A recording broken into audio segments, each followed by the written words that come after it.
العالمين والصلاة والسلام على أشرف الأنبياء والمرسلين وخاتم النبيين محمد وعلى آله وصحبه ومن تبعهم بإحسان ودعا بدعوتهم إلى يوم الدين. أما بعد فأعوذ بالله من الشيطان الرجيم. بسم الله الرحمن الرحيم. قال الله تبارك وتعالى: أقيموا الصلاة وآتوا الزكاة. وقال النبي صلى الله عليه وسلم: ما نقصت صدقة من مال، أو كما قال عليه الصلاة والسلام. میرے محترم بزرگوں، عزیز دوستو، دینی اسلامی بھائیوں، اللہ رب العالمین نے رمضان مبارک کا برکتوں والا، رحمتوں والا مہینہ عطا فرمایا، اور اس میں پہلا عشرہ رحمت کا وہ مکمل ہو چکا ہے، اور دوسرا عشرہ مغفرت کا ہے جو چل رہا ہے. اور جس تیزی سے رمضان گزر رہا ہے تو لگتا ہے کہ مغفرت کا عشرہ بھی جلدی مکمل ہو جائے گا. رمضان مبارک جب شروع ہوتا ہے تو مسلمان عام طور پر 3 قسم کے مسائل اور فضائل معلوم کرنا چاہتے ہیں. ایک تو یہ کہ رمضان مبارک کا روزہ، اس کی فضیلت کیا ہے اور اس کے احکامات کیا ہیں. دوسرا مسئلہ تراویح، اس کی حیثیت کیا ہے، اس کی فضیلت کیا ہے، اس کا ثواب کیا ہے. اور تیسرا مسئلہ وہ ہے زکوٰۃ کا، کہ عام طور پر مسلمان یہ چاہتے ہیں کہ اللہ رب العالمین رمضان مبارک میں ایک فرض ادا کرنے پر چونکہ 70 فرائض کا ثواب عطا فرماتے ہیں، تو لہٰذا رمضان مبارک میں اس مالی ذمہ داری کو ادا کر دیا جائے، تاکہ اللہ رب العالمین کی نگاہ میں ہمارے فرض کی ادائیگی بھی ہو جائے، قبولیت بھی ہو جائے، اور اس پر 70 فرائض کا ثواب بھی مل جائے. تو عام طور پہ علماء اکرام ان 3 باتوں کو سامنے رکھ کر گفتگو کرتے ہیں.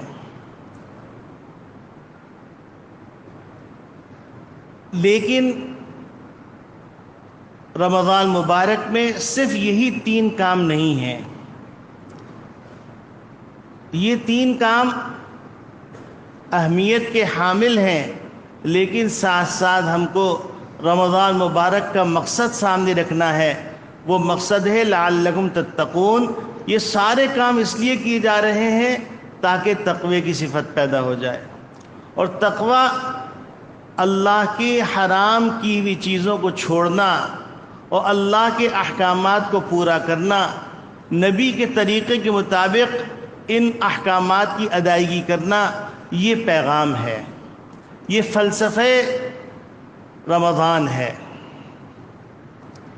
گزشتہ جمعے رمضان مبارک کے اندر زکوٰۃ کی ادائیگی کے حوالے سے کچھ فضائل عرض کیے گئے تھے، تو اس جمعے کو مناسب معلوم ہوا کہ آج زکوٰۃ کے کچھ احکامات اور کچھ مسائل بیان کر دیے جائیں.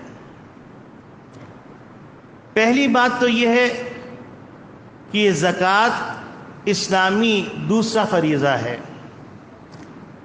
زکوٰۃ کے انکار کے نتیجے میں کفر لازم آتا ہے، ارتداد لازم آتا ہے. اور زکوٰۃ کہتے کس کو ہیں؟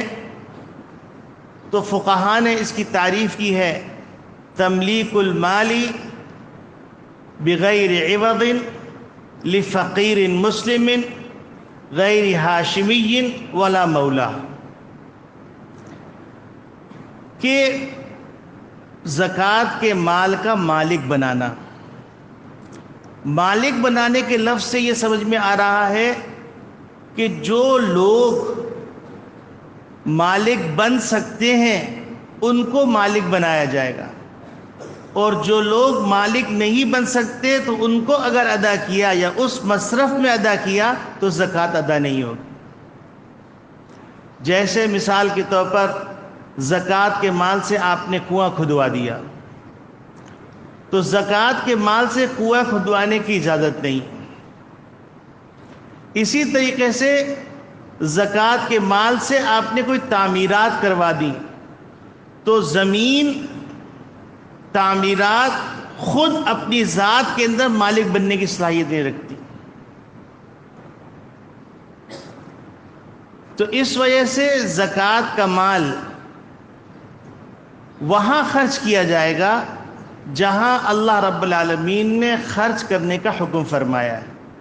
اور قرآن کریم کی آیت انما الصدقات للفقراء والمساکین والعاملین علیہا والمؤلفۃ قلوبہم وفی الرقاب، تو یہ جو تفصیل 8 مصارف بیان کی ہیں، ان 8 مصارف میں زکوٰۃ کو خرچ کرنا ہے۔ پھر اس میں تفصیل ہے کہ ان 8 مصارف میں سے ہر ایک کو دینا ضروری ہے یا ایک کو دے دینے سے زکوٰۃ ادا ہو جائے گی۔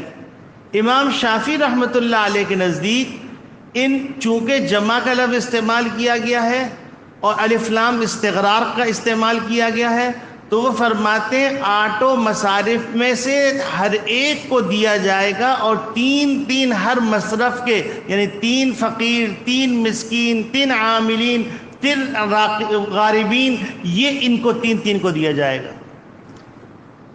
جبکہ امام ابو حنیفہ رحمۃ اللہ علیہ فرماتے ہیں کہ ان 8 مصارف کو بیان کیا گیا ہے، اس میں آپ کسی بھی ایک مصرف کو دے دیں گے، زکوٰۃ آپ کی ادا ہو جائے گی۔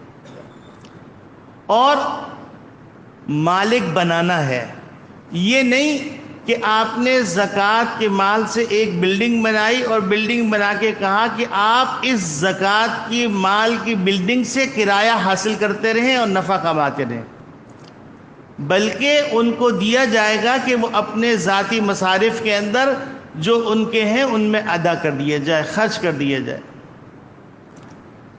دوسری بات، آج کل لوگوں کے اندر بہت زیادہ یہ بات پیدا ہو گئی، صلہ رحمی۔ صلہ رحمی ماں کے ساتھ نہیں کرنی ہے، صلہ رحمی باپ کے ساتھ نہیں کرنی، صلہ رحمی بیوی بچوں کے ساتھ نہیں کرنی، صلہ رحمی اپنے بھائی بہنوں کے ساتھ نہیں کرنی، رشتہ داروں کے ساتھ نہیں کرنی۔ اب سوال پیدا ہوتا ہے کہ ہم صلہ رحمی کرتے ہیں اور صلہ رحمی کا تقاضا یہ کہ ہم کافروں کو بھی زکوٰۃ دیں، یہ ایک نیا فیشن نکلا ہے۔ تو یاد رکھیے کہ فقہ کے اندر زکوٰۃ کی تعریف میں جو بات ذکر کی گئی ہے وہ ذکر کی گئی لفقیر مسلم، مسلمان فقیر کو زکوٰۃ دی جائے گی۔ لہٰذا جو لوگ زکوٰۃ کو مانتے ہی نہیں ہیں اور وہ زکوٰۃ کے نام پر پیسے جمع کر کے اپنے ذاتی سیاسی مقاصد میں خرچ کرتے ہیں، تو یاد رکھیے ایسے لوگوں کو زکوٰۃ دینا جائز بھی نہیں ہے، اور ایسے لوگوں کو زکوٰۃ دینے سے آپ کی زکوٰۃ ادا بھی نہیں ہوگی۔ تو اب آپ سوچئے کہ ایسا عمل جو ہم کو جنت کے قریب لے جانے والا تھا، وہ عمل ہم نے خرچ بھی کر دیا، اور خرچ کرنے کے باوجود وہ فریضہ ہم سے ساقط نہیں ہوا۔ تو یہ جو آج کل ایک فیشن چلا ہوا ہے کہ کسی بڑے رفاہی ادارے جس کے اندر آپ کی تصویر بھی بن جائے، مووی بھی بن جائے، سوشل میڈیا پہ آپ کی شہرت بھی ہو جائے، ایسی جگہوں پہ زکوٰۃ دینا جو کہ زکوٰۃ کے مستحق بھی نہیں ہیں، مصارف زکوٰۃ میں استعمال بھی نہیں کرتے ہیں اور زکوٰۃ کا انکار کرتے ہیں، ان تمام لوگوں کو زکوٰۃ دینا ناجائز ہے۔ یہ بڑی صراحت کے ساتھ عرض کر رہا ہوں۔ لہذا زکوٰۃ اہتمام سے ادا کی جائے۔ اب آپ دیکھیے زکوٰۃ کی تعریف میں ذکر کیا کہ بغیر عوض، زکوٰۃ کا مال آپ دیں گے وہاں آپ کو کوئی عوض لینا مطلوب نہ ہو۔ مثال کے طور پر آپ کی شہرت اس سے ہو رہی ہے تو گویا کہ آپ زکوٰۃ کے مال سے اپنی شہرت ایک عوض حاصل کر رہے ہیں، یا آپ زکوٰۃ کا مال دے کر اس سے کوئی نفع حاصل کر رہے ہیں کہ ٹھیک ہے ہم تم کو زکوٰۃ دے رہے ہیں، تم زمین ہمارے نام کر دو. تو یاد رکھیے زکوٰۃ کی ادائیگی کے لیے بنیادی بات یہ ہے تملیک المال بغیر عوض، مال کا مالک بنانا بغیر عوض کے بنانا. مالک بنانے کے اندر مردے کو زکوٰۃ نہیں دی جا سکتی، میت گاڑی کو زکوٰۃ نہیں دی جا سکتی، میت کے تجہیز و تکفین کے لیے زکوٰۃ نہیں دی جا سکتی. زکوٰۃ کے اندر مالک بنانا شرط ہے، زکوٰۃ کے اندر بغیر عوض کا ہونا شرط ہے، اور زکوٰۃ کے اندر فقیر مسلم ہونا شرط ہے. اور اس کے ساتھ ساتھ سید کو زکوٰۃ نہیں دی جا سکتی، اور اسی کے ساتھ ساتھ سید کے آزاد کردہ غلام کو زکوٰۃ نہیں دی جا سکتی. بہت سارے لوگ ہیں وہ زکوٰۃ دیتے ہیں یتیم دیکھ کر، یا زکوٰۃ دیتے ہیں بیوہ دیکھ کر.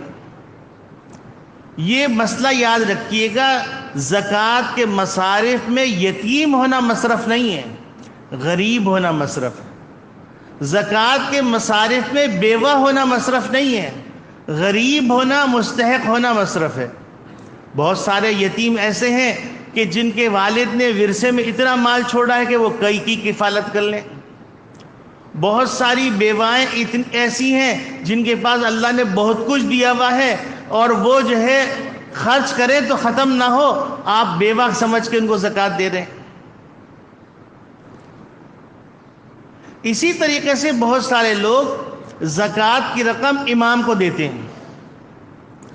یاد رکھیے امام کو اگر آپ زکوٰۃ کی رقم دے رہے ہیں اس نیت سے کہ آپ اگر مستحق جن کو سمجھتے ہیں ان کو دے دیں تو صحیح ہے، لیکن اگر آپ امام کو امام ہونے کی وجہ سے دے رہے ہیں تو اگر وہ مستحق زکوٰۃ نہیں ہے تو امام کو بھی نہیں دے سکتے.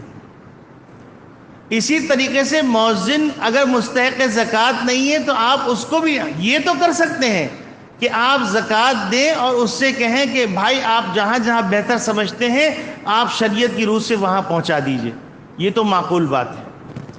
لیکن اگر آپ اس لیے دے رہے ہیں کہ وہ امام صاحب ہیں، یا آپ اس لیے دے رہے ہیں کہ وہ مؤذن صاحب ہیں، تو یہ بھی صحیح نہیں. بہت سارے لوگ چوکیداروں کو زکوٰۃ دے دیتے ہیں.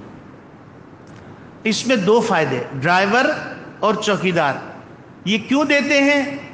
ایک تو یہ کہ اس کے اوپر ہمارا احسان رہے گا، دوسرا سارا سال جو وہ ہماری بات کو مانے گا اور ہماری زکوٰۃ بھی ادا ہو جائے گی. حالانکہ بہت سارے چوکیدار ایسے ہیں جن کی گاؤں میں بڑی بڑی زمینیں ہیں اور وہ وہاں پر زراعت کرتے ہیں اور اس سے اچھی خاصی آمدنی ہوتی ہے، اور جب برف باری ہوتی ہے تو وہاں پر گاؤں میں رہنے کی کوئی وجہ نہیں ہوتی، کیونکہ برف باری میں کچھ کر ہی نہیں سکتے. لکڑیاں پہلے سے کاٹ کے رکھی ہوتی ہیں، فصل تیار ہو گئے، گندم پہلے سے رکھی ہوئی ہوتی ہے، گھی پہلے سے رکھا ہوا ہوتا ہے. تو اب وہ 6 مہینے گزارنے کے لیے شہر میں آتے ہیں، کہیں پر ڈرائیور بن جاتے ہیں، کہیں پر چوکیدار بن جاتے ہیں.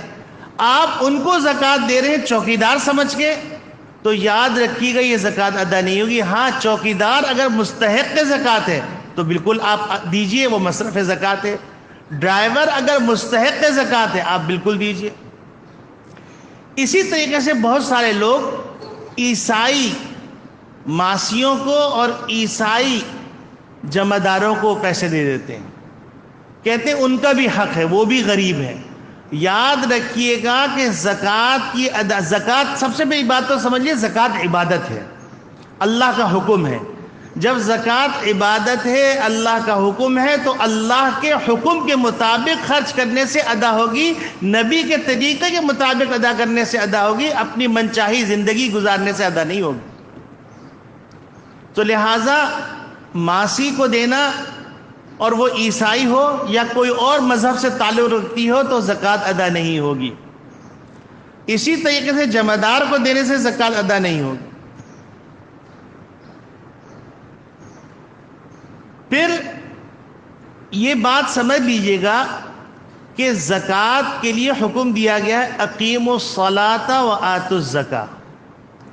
اقیموا الصلاۃ جس طرح بتلا رہا ہے کہ نماز کو نماز کے وقت میں مردوں کو جماعت کے ساتھ امام کے پیچھے ان شرائط کے ساتھ پڑھنی ہے تو اقامت صلاۃ ہوگی۔ ٹھونگے مارنے سے یا جو ہے رکوع پورا نہیں کر رہے، سجدہ پورا نہیں کر رہے، یا مکروہ وقت ہے یا ناجائز وقت ہے، بغیر وضو کے نماز پڑھیں تو نماز ادا نہیں ہوگی، اقامت صلاۃ نہیں ہوگا۔ اسی طریقے سے آتوا الزکاۃ کا جب لفظ استعمال کیا گیا تو اس کا مطلب ہے زکوٰۃ کو ادا کرو اہتمام کے ساتھ۔ اب بہت سارے لوگ ایسے ہیں جو زکوٰۃ ادا ہی نہیں کرتے۔ یاد رکھیے نبی کریم صلی اللہ علیہ وسلم نے فرمایا ہے کہ جس مال کے ساتھ زکوٰۃ کا مال مل جائے تو وہ بقیہ مال کو بھی ہلاک کر دیتا ہے۔ بہت سارے لوگ ہیں، فیکٹری جل گئی یا کوئی حادثہ ہو گیا تو اب ایسی صورت کے اندر وہ کہتے ہیں کہ بھائی ہمارے پر پتہ نہیں کیوں مصیبت آ گئی۔ تلاش کیجئے کہیں ایسا تو نہیں کہ آپ نے مالی حق ادا نہیں کیا ہے، تو اس بات کا خیال رکھیے۔ بہت سارے لوگ ایسے ہیں جو زکوٰۃ بغیر حساب کتاب کے نکال، اندازہ کر لیا اور کہا کہ بھائی ہم نے زکوٰۃ نکال دی، اللہ میاں اس کو خود جو ایڈجسٹ کر لیں۔ یہ بھی زکوٰۃ کی ادائیگی کی صورت نہیں ہے۔ آتوا الزکاۃ کا حکم ہے اہتمام سے، یعنی آپ کیلکولیشن کریں کہ آپ کے پاس کیا کیا چیزیں جو مصارف زکوٰۃ کے اندر خرچ کرنی ہے، یعنی کون کون سا مال ہے جو نصاب کا واجب کرنے والا ہے، اس مال کی زکوٰۃ ادا کرنی ہے اہتمام کر کے۔ اب اس کے اندر سوال یہ پیدا ہوتا ہے مال زکوٰۃ ہے کون سی چیز؟ تو یاد رکھیے گا کہ مال زکوٰۃ سونا چاندی جس شکل کے اندر بھی ہو، حتیٰ کہ اگر بیوی کا زیور ہے، بیوی کے بٹن ہیں اور نیکلس ہے، بندے ہیں، ٹاپس ہیں، چینیں ہیں، ساری چیزیں چاہے وہ اس کے استعمال کی ہو یا نہ ہو، یہ سب زکوٰۃ کا مال ہے۔ اسی طریقے سے ہر وہ مال جو تجارت کی غرض سے ہے، حتیٰ کہ اگر کچرا بھی تجارت کی غرض سے ہے تو اس کے اوپر زکوٰۃ واجب ہوگی۔ جیسے آپ نے دیکھا ہوگا بہت سارے لوگ کچرا جمع کرتے ہیں، لوگ سمجھتے ہیں کہ کچرا جمع کرنا یہ جو ہے بہت معمولی سی بات ہے، یہ اربوں کی انڈسٹری ہے۔ یہ کچرا جو جمع ہوتا ہے ان کچرا جمع کرنے والوں کی اربوں کی انڈسٹری ہے۔ آپ کو ایک واقعہ سناؤ کہ ایک صاحب کچرا جمع کیا کرتے تھے اور ایک کاغذ کی فیکٹری کو دیا کرتے تھے۔ آج کاغذ چننے والا فیکٹری کا مالک ہے اور وہ آدمی جو کچرا جمع کرتا تھا وہ فیکٹری کا مالک ہے۔ تو یہ کچرا جمع کرنا یہ مصرف زکوٰۃ نہیں ہے کہ آپ یہ سمجھیں کہ کچرا جمع کرنے والے کو زکوٰۃ دیں۔ کچرا بھی اگر تجارت کی غرض سے جمع کیا جا رہا ہے، بھوسا اگر تجارت کی غرض سے لیا گیا ہے، کپڑا اگر تجارت کی غرض سے لیا گیا ہے، کتابیں اگر تجارت کی غرض سے، چاہے وہ قرآن شریف کیوں نہ ہو، تجارت کی غرض سے اگر لیا گیا ہے تو وہ زکوٰۃ کے اموال میں شمار کیا جائے گا۔ اب یہ بات سمجھ لیجئے، نقد روپیہ چاہے وہ ڈالر کی شکل میں ہو، چاہے وہ روپوں کی شکل میں ہو، چاہے وہ ریال کی شکل میں ہو، سب اموال زکوٰۃ ہیں۔ اور زکوٰۃ کا نصاب ہے 52.5 تولہ چاندی۔ یا تو آپ کے پاس 52.5 تولہ چاندی ہو، یا 52.5 تولہ چاندی سے جتنی آپ جو ہے کیش شکل میں پیسے آپ کے پاس موجود ہیں وہ ہو، یا آپ کے پاس مال تجارت ہو، چاہے وہ کچرا ہی کیوں نہ ہو۔ 52.5 تولہ چاندی کے بقدر جو پیسے بنتے ہیں، اتنے اگر آپ کے پاس موجود ہے، اتنے کا مال موجود ہے، اتنے کا سونا موجود ہے، اتنے کی چاندی موجود ہے، یہ سب زکوٰۃ کو واجب کرنے والے ہیں۔ یہاں پر یہ یاد رکھیے گا کہ سونا اور چاندی زیور کی شکل میں وہ زکوٰۃ ہے، لیکن اگر آپ کے پاس پلاٹینیم ہے، ہیرے جواہرات ہیں اور وہ آپ کے استعمال کے لیے ہیں، تو یاد رکھیے گا وہ صاحب نصاب کے لیے سبب نہیں بنیں گے، وہ اموال زکوٰۃ میں نہیں آئیں گے۔ اب سوال یہ پیدا ہوتا ہے کہ بھائی بعض دفعہ پلاٹینیم کی قیمت جو ہے وہ سونے سے زیادہ ہوتی ہے، ہیرے کی قیمت سونے سے زیادہ ہوتی ہے. یہ کیا بات ہوئی کہ آپ کہہ رہے ہیں کہ سونا چاندی جو 52.5 تولہ ہو تو بھی زکوٰۃ واجب ہے، اور یہاں آپ ہیرے کے بارے میں کہہ رہے ہیں. تو یاد رکھیے گا زکوٰۃ اللہ کا حکم ہے، اس میں عقل کے گھوڑے نہیں دوڑائے جاتے. جیسے نماز کے اندر عقل کے گھوڑے نہیں دوڑائے جا سکتے کہ آپ یہ کہیں کہ میں مغرب کے وقت 3 کی جگہ پر جو ہے 4 رکعت پڑھنا چاہتا ہوں. بڑا آکورڈ سا محسوس ہوتا ہے کہ 3 رکعت پڑھی جا رہی ہے، میں 2 رکعت ملا کے 2 شفے کر لوں گا تو میری جو ہے 4 رکعت ہو جائیں گی.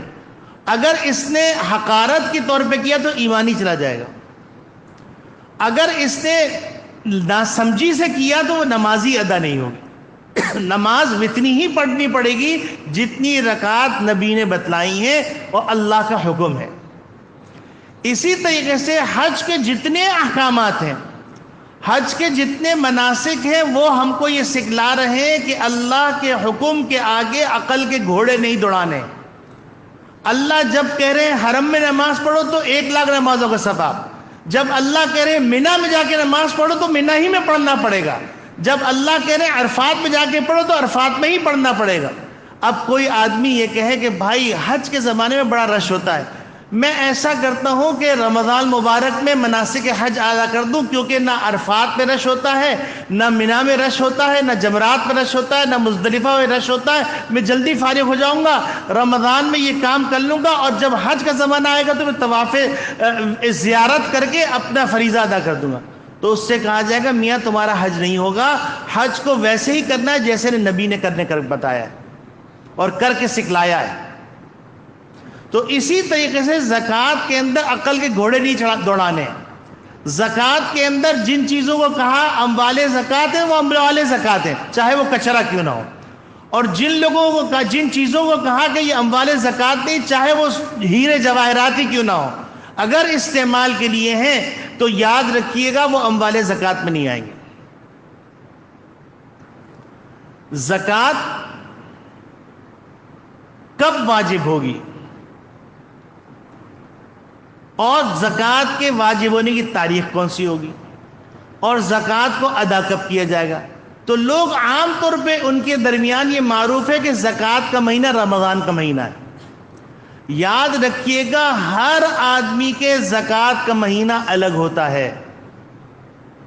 ہاں یہ اور بات ہے، چونکہ آپ پیشگی زکوٰۃ ادا کر سکتے ہیں اور رمضان میں 70 گنا ثواب ملتا ہے، تو رمضان میں آپ ادا کر رہے ہیں تو آپ ادا کر سکتے ہیں.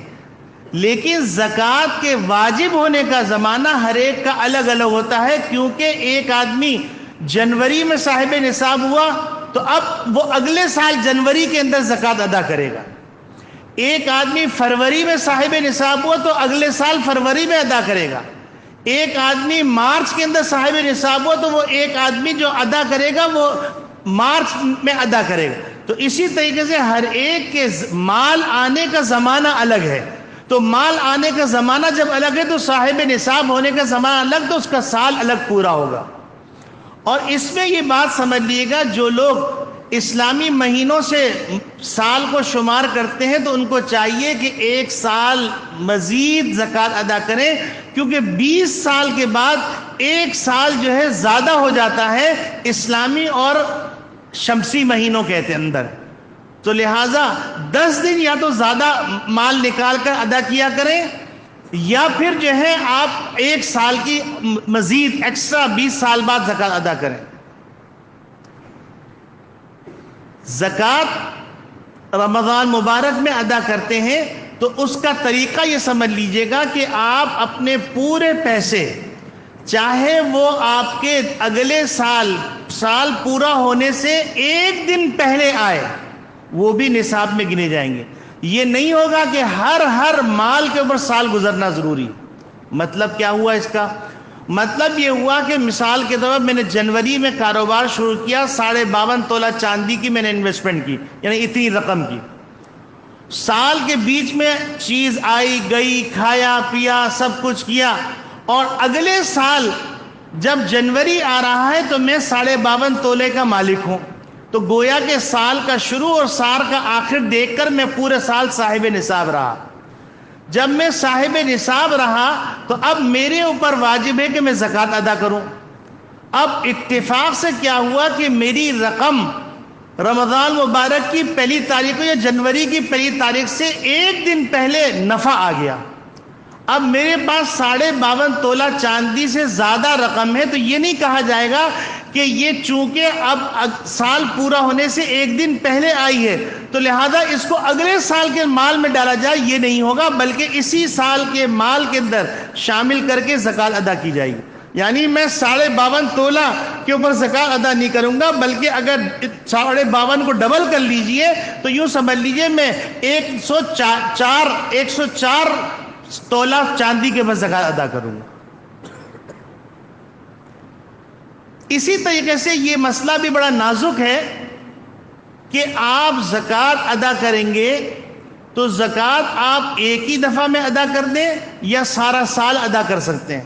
تو اس کا اصول سمجھ لیجئے گا کہ اگر آپ زکوٰۃ کا حساب کر چکے ہیں اور کرنے کے بعد آپ نے روپے پیسے نقدی کا حساب کر کے آپ نے حساب لکھ لیا کہ اتنے میرے اوپر زکوٰۃ کی رقم واجب ہے، یہ تو آپ سارا سال تھوڑا تھوڑا کر کے ادا کر دیں۔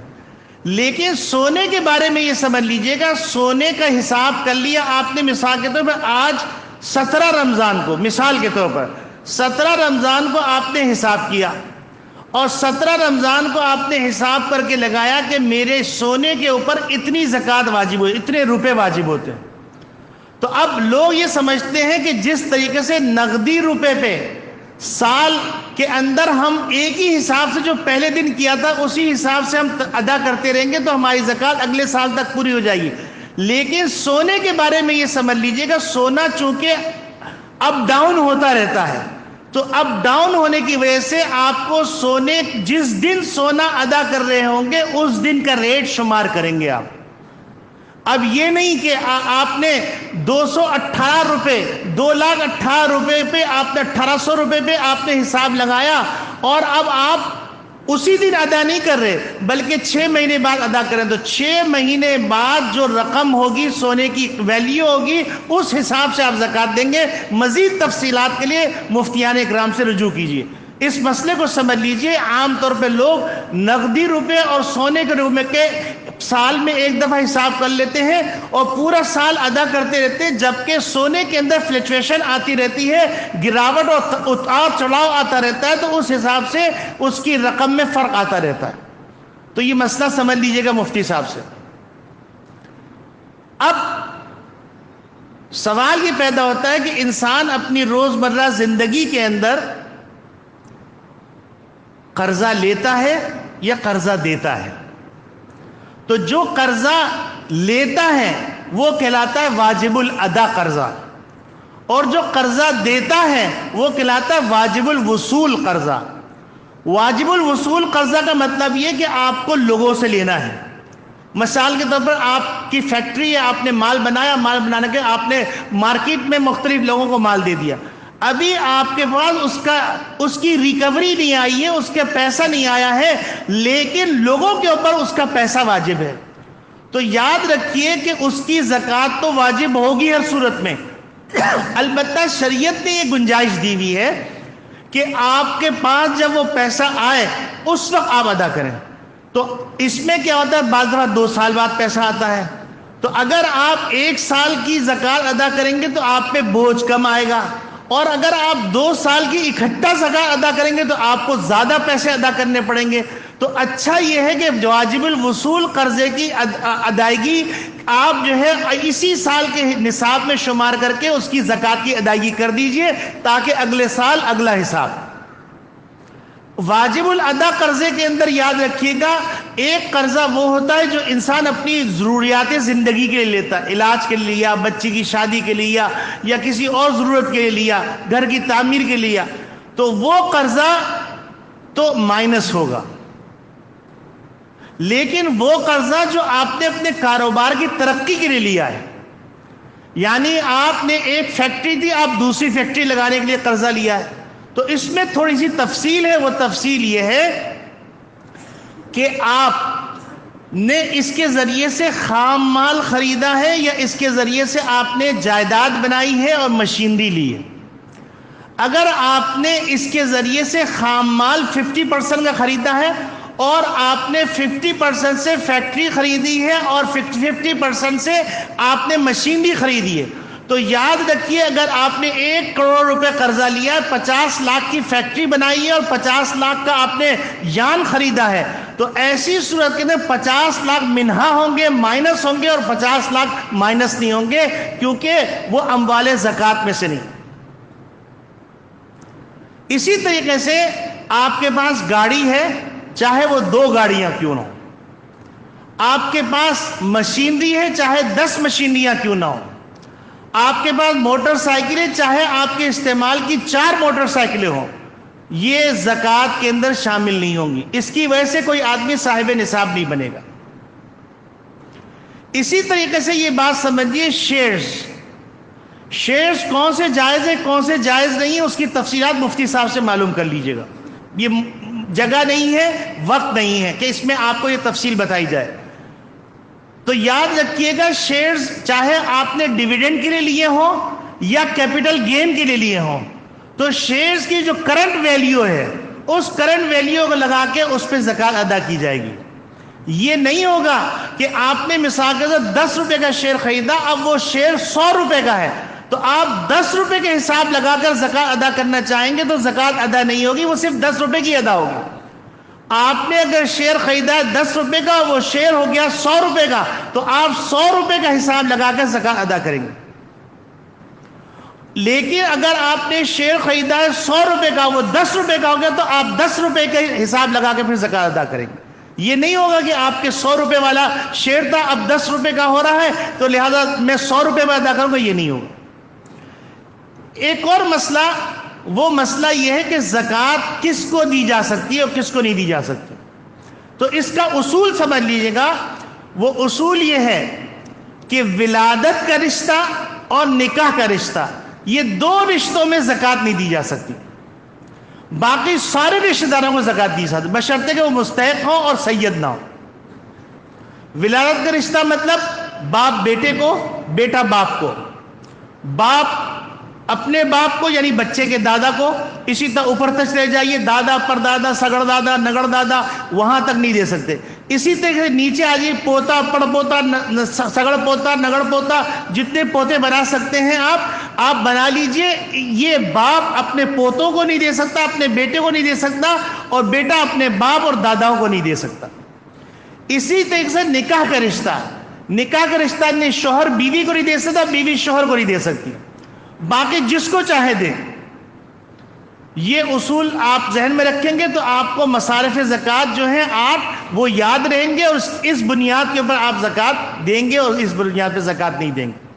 وقت چونکہ ہو گیا ہے، کچھ مسائل باقی ہیں، لیکن الحمدللہ اللہ رب العالمین علماء اکرام کو جزائے خیر دے کہ علماء اکرام نے مدارس، بڑے بڑے جامعات بنائے، دارالفتہ بنائے، دارالفتہ کے اندر 50 مفتیان اکرام مقرر کیے۔ یہ میں آپ کو بتا رہا ہوں تاکہ آپ کو مدارس کی قدر ہو۔ وہ فی سبیل اللہ بیٹھے ہوئے ہیں اور باقاعدہ ادارہ ان کی تنخواہیں دیتا ہے اور ان کو پیپر دیتا ہے، ان کو بجلی پنکھا اور سب کچھ سہولتیں دیتا ہے۔ وہ آپ کے مسائل سن کر ان کو حل کرنے کے لیے بیٹھے ہوئے ہیں۔ تو دارالفتہ سے رابطہ کیجئے، مدارس سے اپنا تعلق قائم کیجئے، اور مدارس کو زکوٰۃ کے مصرف کے اندر اس معنی میں شامل رکھیے کہ اس سے بڑا دنیا کے اندر کوئی چیریٹی اور رفاہی کام نہیں ہو رہا ہے۔